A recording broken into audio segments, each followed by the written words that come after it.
Refutando a C. I. Scofield. Solo hay un pueblo de Dios. Otro de los postulados de Cyrus Ingerson Scofield y del dispensacionalismo es que Dios tiene dos pueblos.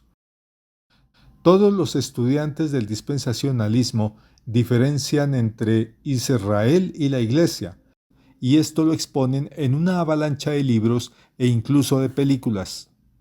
En el presente informe se demostrará que la doctrina dispensacionalista de los dos pueblos de Dios es una doctrina que no solo es extrabíblica, sino profundamente contraria a la Escritura y al Evangelio.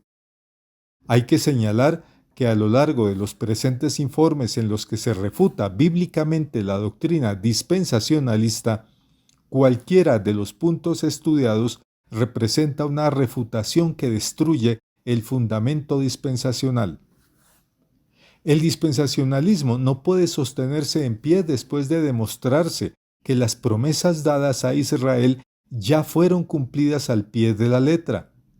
La teología dispensacional cae al demostrarse que no existen dos reinos diferentes. El testimonio bíblico que sostiene el principio de que Dios tiene un solo pueblo es amplio, profundo y sólido, y este testimonio se encuentra en los Evangelios, el libro de Hechos, las epístolas y el Apocalipsis. Y aunque los estudiantes aventajados del dispensacionalismo sostengan que ninguna de estas evidencias demuestra que Dios tiene un solo pueblo, debido a que, según ellos, estos textos estarían confinados dentro del paréntesis de la Iglesia, en realidad, la teoría de un paréntesis está muy relacionada con la falsa teoría de que puede haber otro evangelio y de que hay dos reinos. Pero más allá, la segunda persona de la Trinidad no se encarnó solo para atender asuntos relacionados con un supuesto paréntesis, ni fue relegado a los asuntos marginales, periféricos, contingentes e incidentales de un eventual paréntesis que dependieran de la voluntad de terceros, ni el ministerio de Cristo quedó atrapado en un paréntesis por contingencias humanas, porque su ministerio se encuentra en el propio centro del consejo divino y por lo tanto del cosmos y de la historia, pues Cristo es el todo en todos. Cristo es el centro de todo, de la revelación y de la redención. Nada suyo se encuentra confinado en un paréntesis. Veamos qué dice Efesios 2. En este capítulo el apóstol Pablo argumenta que Dios tiene un solo pueblo. Y esto es muy importante, pues de tener Dios un solo pueblo, la teoría dispensacionalista quedaría demolida desde sus bases. En los versos 12 y 13, el apóstol, hablando bajo la inspiración del Espíritu Santo, inicia diciendo que anteriormente los ahora creyentes de Éfeso vivían sin Cristo, excluidos de la ciudadanía de Israel, extraños o ajenos a los pactos de la promesa, es decir, que no tenían parte en estos pactos, y por lo tanto sin esperanza y sin Dios en el mundo. Y Pablo concluye que estaban lejos, pero que la sangre de Cristo los hizo cercanos. Y este contraste final es lo que permite entender la nueva condición de los creyentes en Cristo, obrada por su sangre, pues si antes estaban sin Cristo, ahora están con Cristo. Y siguiendo el pensamiento de Pablo, si antes estaban excluidos de la ciudadanía de Israel, ahora la sangre de Cristo convierte a los gentiles en ciudadanos de Israel. Y si eran extraños a los pactos de la promesa, ahora no. Ahora estos gentiles también son beneficiarios de esos pactos y de esa promesa. Y por lo tanto, si antes andaban sin esperanza, ahora tienen esperanza, y si andaban por el mundo sin Dios, ahora caminan al lado de Dios. Comprendiendo que todo este conjunto de bendiciones son realidades espirituales provistas por la sangre de Cristo, según palabras de Pablo y que la ciudadanía de Israel es una ciudadanía espiritual, no material ni física, ni relacionada con lo nacional.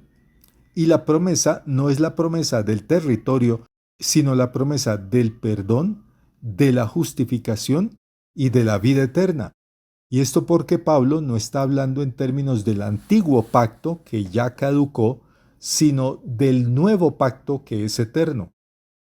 Un dispensacionalista no podría asimilar las palabras de Pablo, pues según sus esquemas, los cuales están por sobre la exégesis, solo se puede hablar de ciudadanía de Israel y de ser beneficiarios de los pactos si se habla de los judíos.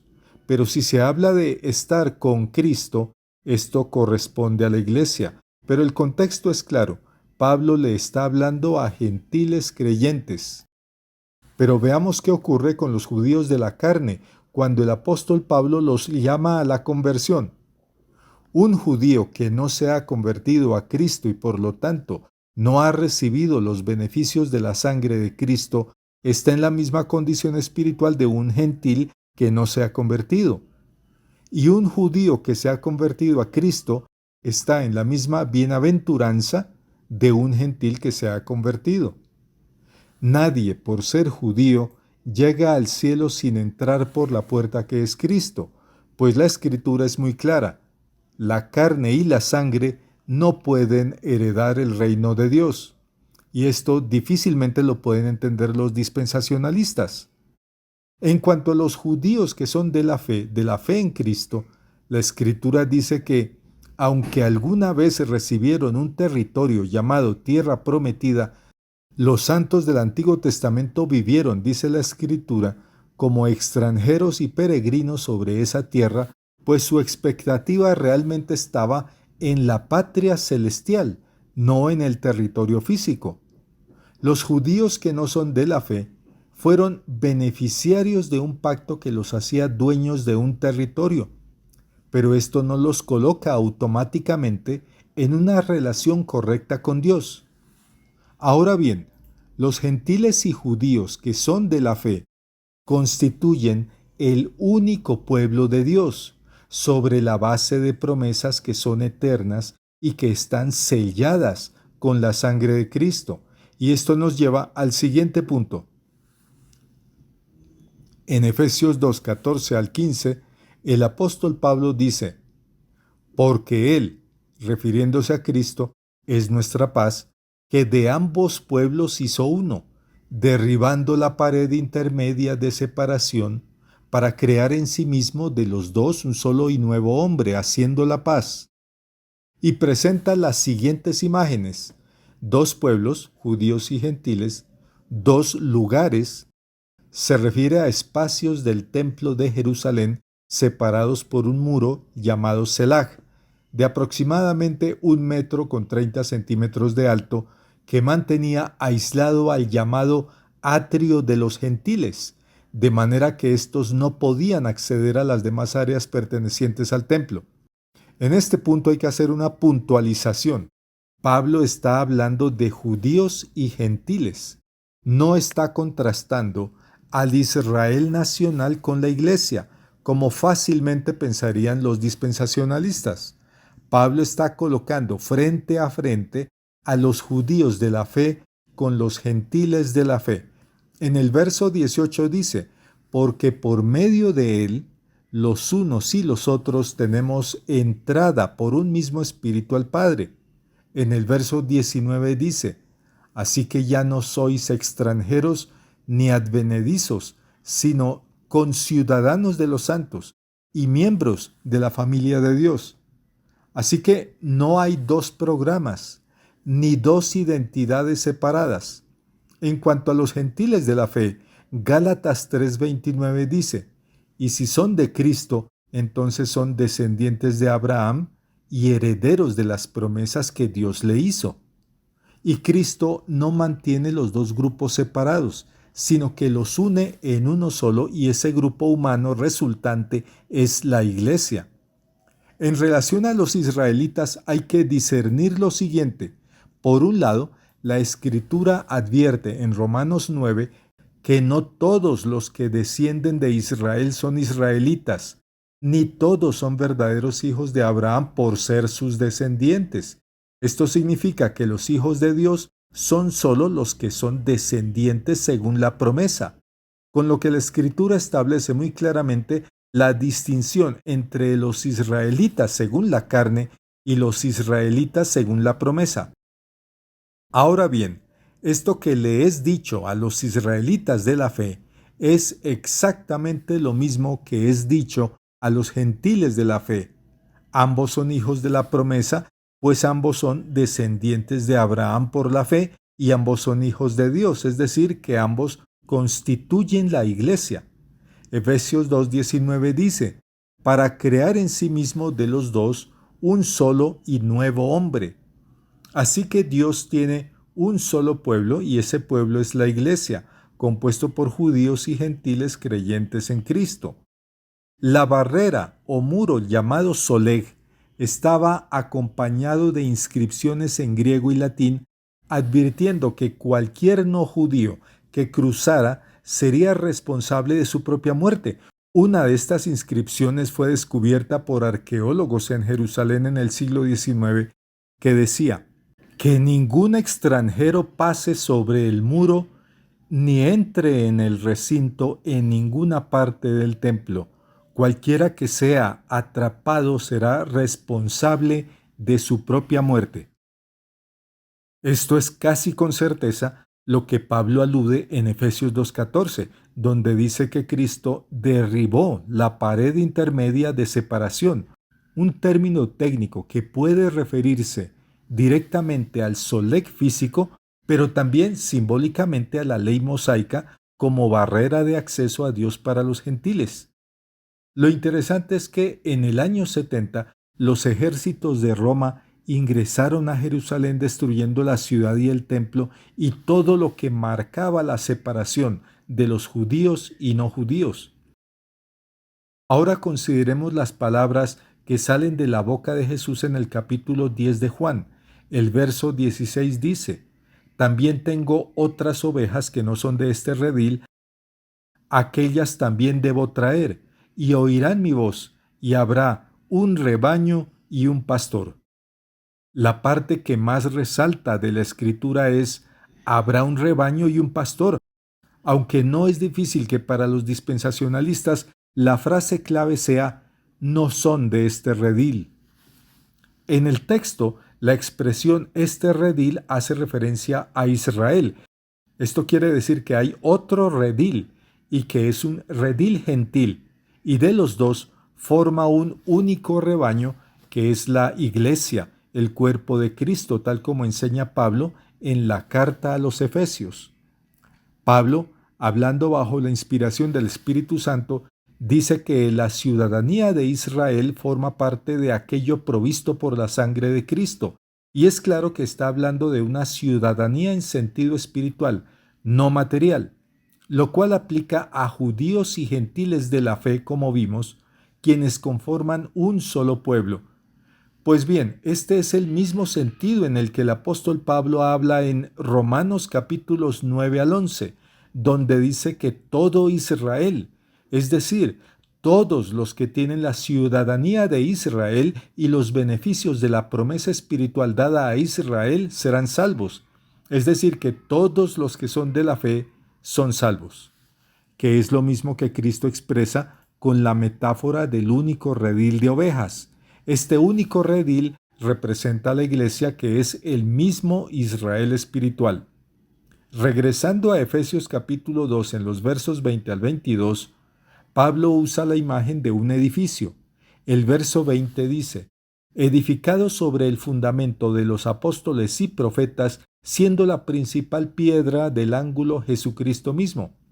Por el contexto, se entiende que se trata de una casa espiritual compuesta por los judíos y gentiles de la fe, es decir, la iglesia, cimentada sobre los apóstoles, es decir, sobre la revelación del Nuevo Testamento, y sobre los profetas, es decir, sobre la revelación del Antiguo Testamento, que en su conjunto son el cumplimiento de lo anticipado sobre Cristo y su cuerpo que es la iglesia. Y esta casa espiritual se encuentra ubicada, dice Pablo, en los lugares celestiales.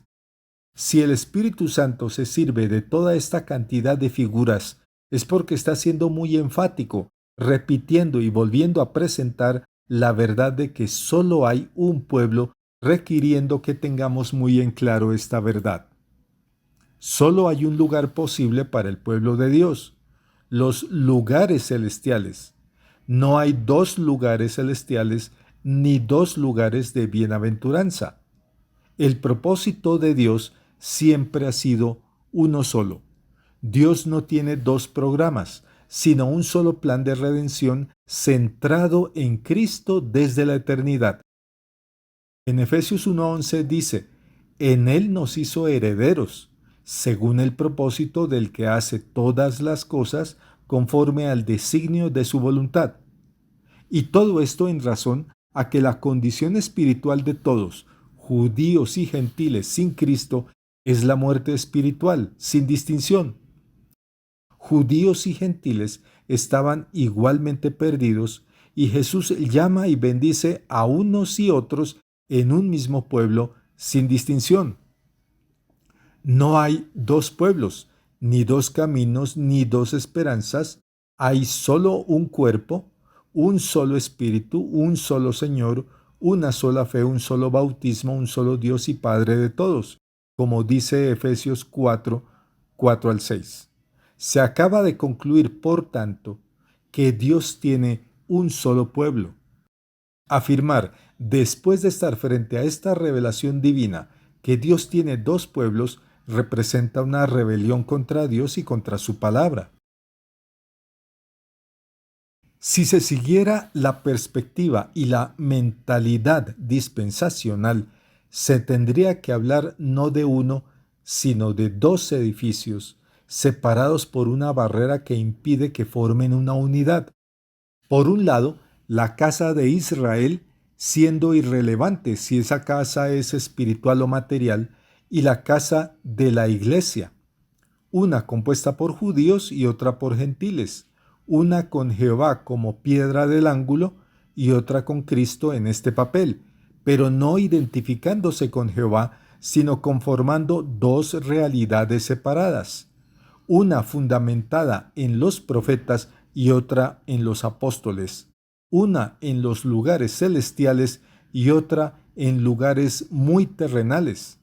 Mientras que unos confiesan ser extranjeros y peregrinos, es decir, sin tierra, los otros tienen conciencia de ser dueños del territorio y de heredar la tierra. El muro que los divide ya no es el Selag físico, sino el nuevo Selag conceptual de la ley mosaica, resucitada y actualizada en los fundamentos sionistas y judaizantes de la teología dispensacional, que se ha erigido como una formidable barrera teológica y cultural que tiene dentro de sus más grandes desaciertos declarar que puede haber otro evangelio que producirá bienaventuranzas futuras diferentes, reinos diferentes y pueblos de Dios diferentes. Esta óptica dispensacionalista de dos pueblos de Dios en franca contravía con la revelación divina de un solo pueblo de Dios tampoco les permite comprender cuando Pablo habla sobre el árbol del olivo en Romanos 11, porque la mente del dispensacionalista inmediatamente pensará en dos olivos.